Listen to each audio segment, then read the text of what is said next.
was sitting near a fancy column, not behind it, just close enough that the people at the head of the table couldn't really see me. It felt like someone did that on purpose. My chair wobbled a bit on the shiny marble floor. I fixed the silk scarf I was wearing, the one I painted myself during a quiet spring in Asheville. No one said anything about it. No one asked how I was. Next to me, my cousin Chase was fixing his shiny cufflinks and talking to Alexandra about her apartment in Paris. Across the table, my brother Nathan laughed loudly at a joke that wasn't even his. My mother, Evelyn Hastings, held her wine glass with her usual grace. She hadn't looked at me once since I arrived. Then I heard it. A soft whisper. My mother said to someone beside her, "She's not even a real Hastings." She said it low, thinking no one else would hear. But I heard it, and so did the man at the head of the table. The lawyer, Mr. Preston Wexler. He had silver hair and sharp eyes. He was my grandfather's lawyer for years. He waited for the room to get quiet. Then he said, "We are gathered to read the last will of Edward Montgomery Hastings, a man with strong beliefs, some not very popular." A few people chuckled. I didn't. He started reading the will. Like a show. Alexandra got the Paris apartment, Nathan got the vineyard, my dad got the Mercedes cars, my mom got jewelry and stocks. Everyone got something. Everyone except me. I didn't say a word. I just sat there. I'd gotten used to being left out. I was Juliet Blake. Technically a Hastings by blood, but they never treated me like one. I became a public school art teacher in Asheville. That alone was enough for them to cut me off. I thought maybe I wouldn't be mentioned at all. But then Preston adjusted his glasses and said, "As for the controlling shares in Hastings Legacy Group, the Charleston estate, and the investment portfolio worth $526 million, the whole room went still. I leave them all to Ms. Juliet Elise Blake."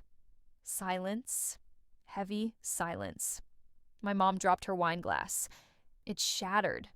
Nathan jumped up. His chair made a loud scraping sound. Alexandra gasped but said nothing. I didn't move. I looked at Preston. He gave me a small nod. Then he said, "There's also a video message from Mr. Hastings." A screen turned on. There was my grandfather, looking right at the camera. "If you're watching this," he said, "then you've just heard something. Surprising," he smiled. "I bet the room is a mess." He wasn't wrong. As the screen froze on his face, my mind went back to when I first felt invisible.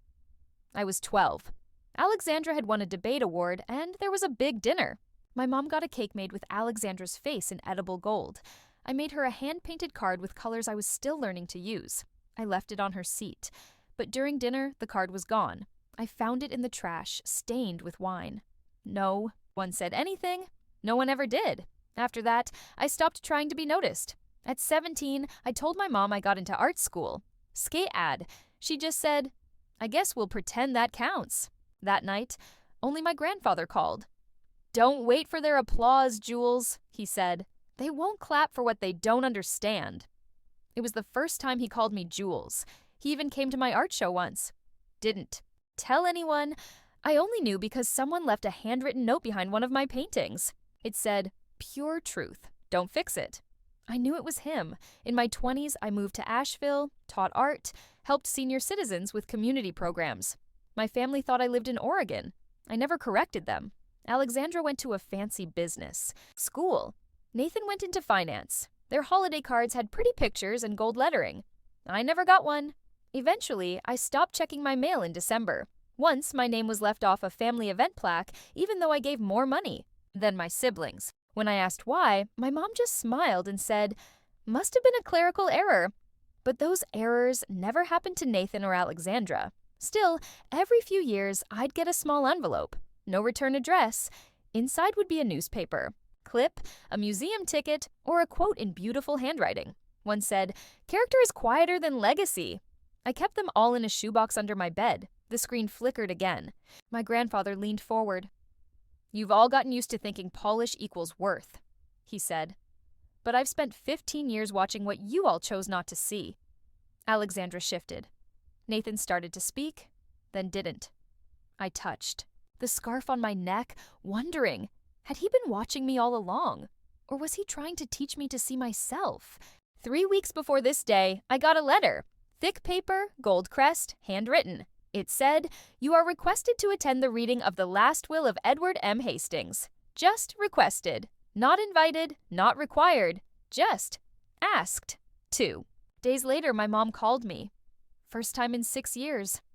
"Juliet," she said in her usual cold voice, "I assume you got the letter. Dress nicely. There will be lawyers." I said, "Of course." She paused. "Edward liked you. Some men get soft in old age." She ended the call with, "See you then, dear." I took a train, not a plane. I didn't want to get there fast. I watched the trees bloom as the train moved up the coast. I packed the scarf, the one I painted when I finally stopped asking to belong. Maybe I wore it as armor. When I saw the old family house again, I felt something strange. Not anger or sadness, but curiosity. Like walking into a museum of a life you once lived. Everything looked the same. Jasmine by the windows, loud heels on marble floors. People greeting each other a bit too loudly, like they were trying to hide the tension. No one said hi to me, but no one told me to leave either. So I stayed. I took the seat by the column and waited to learn why. For 45 minutes, the will felt like a play. Everyone pretending to act calm while sneaking glances at the lawyer, Preston. Alexandra got the apartment. Nathan got the vineyard. Dad got silverware. Mom got jewelry. With a note from grandfather that just said, "For appearances." People laughed awkwardly. No one explained what it meant. They didn't need to. I started to think maybe grandfather had loved me, but not enough to shake things up. Maybe I wasn't going to be mentioned at all. But then Preston cleared his throat. The controlling shares of Hastings Legacy Group, the Charleston estate, the investments worth $526 million all go to Ms. Juliet Elise Blake. Thea. Silence took a second. Then my mom's glass broke. Nathan stood up. Alexandra stared. My dad didn't move, but his hand tightened on the table. Everyone looked at me. I stayed still. I knew the power of silence in a family that lived for drama. Preston added, "There's also a video message." The lights dimmed. The screen flickered. Again, there he was. My grandfather, seated behind his old oak desk, the one with the lion's feet and secret compartments. The lighting was warm, almost like he knew this moment would come. "If you're watching this," he said, "then you've just found out something unexpected. Or maybe not." He smiled slightly. Legacy, as I've come to learn, isn't measured in money. It's measured in decency. And most of you, his eyes swept the room, have confused polish with principle. Evelyn shifted. My father exhaled sharply. Alexandra didn't blink. "For the last 15 years, I've been watching," he went on. "Not your business reports, but your decisions. The small ones, the quiet ones." He began listing them. Evelyn refusing to extend health coverage to the housekeeper's family. Charles hiding a 7-figure loss through a shell company in Bermuda. Nathan settling a harassment case quietly, without ever admitting fault. Alexandra pushing out a whistleblower after the story hit the news. No one said a word. The air was frozen. Then he turned. "Juliet," he said. My breath caught. She never asked for a seat at this table. She built her own. He leaned in. Character doesn't perform. It persists. And the video ended. No one moved. Then Alexandra said the one thing I couldn't believe. "Is this contestable?" Preston blinked. "Legally, no. Edward had every revision reviewed. The trust structure is already enacted." Another silence. I just sat in the corner chair, unsure if I'd always been the plan, or simply the only one left who hadn't failed him. That night, I didn't sleep. Not out of joy. Not out of pride. Being seen too clearly is its own kind of loneliness, like standing under a spotlight after years in the wings. I lay on the guest bed in the East Wing suite, the one reserved for press. The sheets smelled like lavender and starch. Outside, the marsh grass shifted in the wind, whispering secrets I couldn't hear. At 2:01 a.m. my phone buzzed. A message from Alexandra. "We need to talk. Just us sisters. Grandpa wouldn't want this to divide us." At 2:32 a.m., one from Nathan. "Not judging, just confused. Maybe legal can fix this." Then, at 3:04 a.m., the call I knew would come. My mother. I let it go to voicemail. Juliet, I'm not angry. I think you're overwhelmed. You don't know how these things work. We should meet with family council. There's a lot to unpack. Edward was old. He could be influenced. She didn't say by me, but I heard it anyway. By morning, I still hadn't replied. I packed my bags, though I had no idea where I was going. The estate didn't feel like mine, just a house left behind by someone who saw too much. Then, in the library, a staff member found me. "Miss Blake," he said. This was left with instructions. He handed me an envelope with my full name, in handwriting I could recognize in my sleep, Juliet Elise Blake. Inside was a letter. Jules. If you're reading this, I've done what I couldn't say aloud. This won't feel like a gift. It's a wait, but you've always known the difference. You won't need their help, but you might still want to help them. That's your strength and your weakness.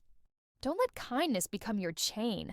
The company is yours. So is the legacy. But your life, that's still only yours.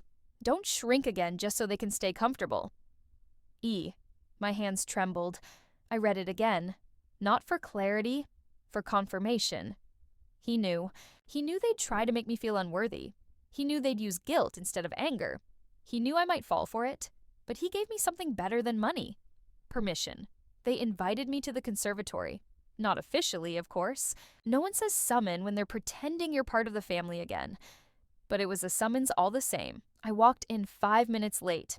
Deliberately. They were already seated. My father, arms crossed. Evelyn in a pale blue dress that looked soft, but wasn't. Alexandra and Nathan flanking the sofa like opposing counsel. Tea on the table. No one poured mine. Evelyn spoke first. Juliet, this isn't about money. Of course not. It's about preserving what your grandfather built, Nathan added. Alexandra leaned in. No one's saying you shouldn't have a role. Just let Preston handle the transitions. You don't need to be involved day to day. I said nothing. Charles finally broke the pause. We all know he loved you. That's not the point.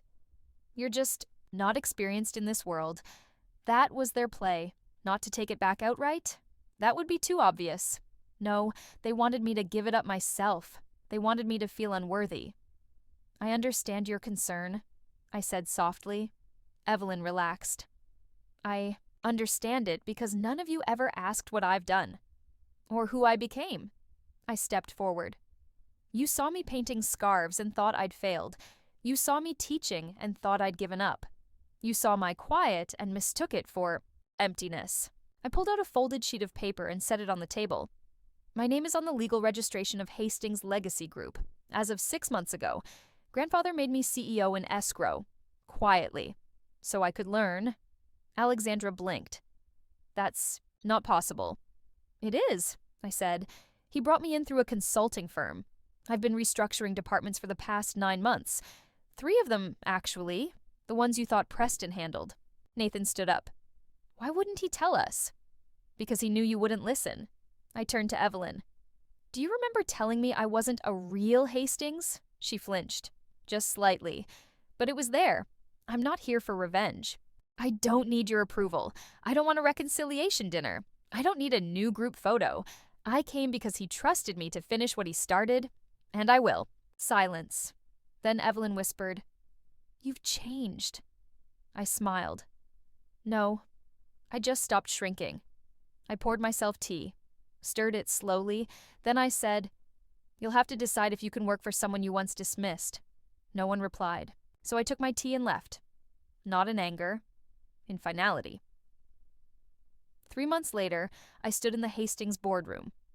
Not as a guest, not as a ghost, but as the woman whose name now sat carved on the mahogany plaque outside the door.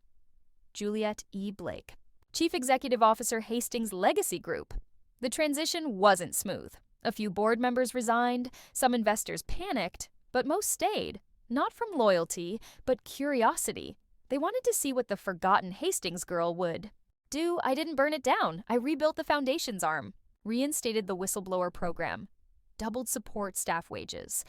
At our first press gala, I didn't invite Evelyn, or Alexandra, or Nathan, not to punish them, but to let the silence speak. Instead, I invited the people my grandfather had helped quietly. Scholarship kids, former staff, community workers. Some of them cried when they saw my name on the podium. So did I. I didn't talk about power or legacy. I talked about repair. Sometimes, I said, we inherit the damage more than the wealth, but we also inherit the chance to choose differently. The applause was quiet, but real. Later that night, I returned to the estate. I went up to the old third-floor studio, the one no one entered anymore. He'd left it untouched. His last painting still there, half-finished, the marshland at dusk. A white egret sketched, never painted in.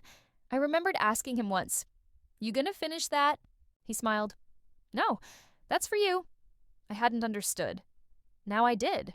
I opened fresh paints, ochre, pale blue, the same ultramarine I used as a child. And I filled in the sky. Not perfectly, but in my own hand. The egret was flying, and that was enough. The next Christmas, a card arrived from Evelyn, a photo of the family, Alexandra with wine, Charles in the background, Nathan near the tree. No note, just wishing you peace this season. You are, of course, always welcome. I stared at it for a long time. Then, from the drawer where I kept his letters, I pulled the oldest one, the one that simply said, "Build the quiet thing." I took a pen, wrote 3 words on the card. I was there, sealed it, no return address. I mailed it to the estate. No one replied.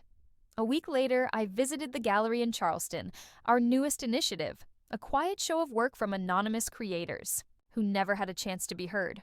In the back corner was one of mine. Small, watercolor.